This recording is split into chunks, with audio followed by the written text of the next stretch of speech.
Alo. Alo. Assalomu alaykum. Va alaykum assalom. Yaxshimisiz Yo'lchiboy aka? Rahmat. Qulluq ayom kunlaringiz muborak bo'lsin. Rahmat o'zingizga ham aka. Rahmat. Ana, soxta tabib yana boshlabdi-yu yolg'on reklamalarini. Sekin yana harakat qilyapti aka. Quvvatda. U o'ttiga kelganlar kasal emas. Ular hammasi yollanma chaqirtirilgan. Ana bir ikkita ayol yig'lab gapirdi, kasalman u bu qilib. U shunda ko'rinib turibdi, fohish ayollar bilmayman necha pulga sotilgan. Qo'pol bo'lsa ham aytaman. Bizda basharasidan yuzdan kimligi ma'lum bo'lib turibdi. Bu yerda kasal yo'q, bu saxtalashtirilgan.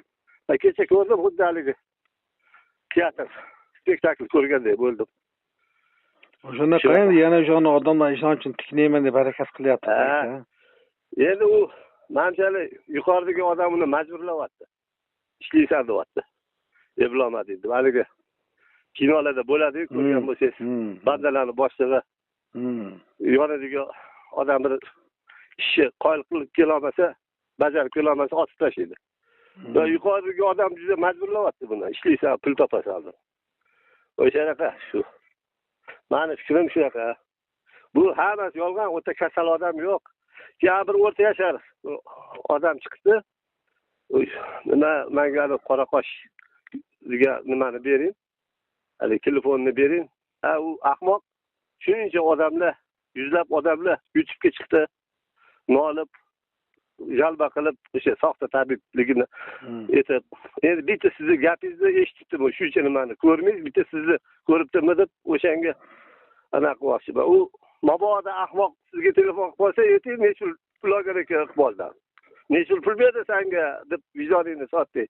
U ahmoq haligi odam u qizini fohishalikka ham majburlaydigan odam pul bo'lsa. Shunaqa odamlar chiqyapti aka.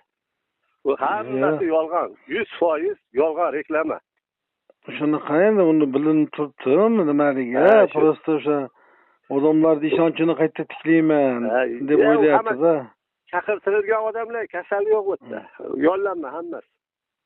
U tiklolmaydi, bo'ldi u sinni bo'lgan u. Bo'ldi o'zi. Oldindagi odam yig'olmaydi. Yig'ish mumkin 5-10 ta odam yig'ish mumkin. Atak. Unaqa. Yo'q, endi minglab odam yo'q endi aka. Yo'q, endi unaqa yo'q. Odamlar o'sha yuqoriligini tushundi. Majburlayapti haligi. Uni ko'rgan kuni itdan ham xarob. Undan u ko'rgan kuni undan it yaxshi yashaydi. Majburlayapti tiklaysan deb. Mani fikrim shunaqa. Shunaqa. Mayli, sog' bo'ling aka, omadlilik. Fikrlarimni bilmoqchi edim shu. Xo'p aka. Uni umri qisqa, uzoqqa bormaydi bu ishini. Shu. Xudo xolasa aka. Ha, bor. Xudo qo'llasin sizni, mayli.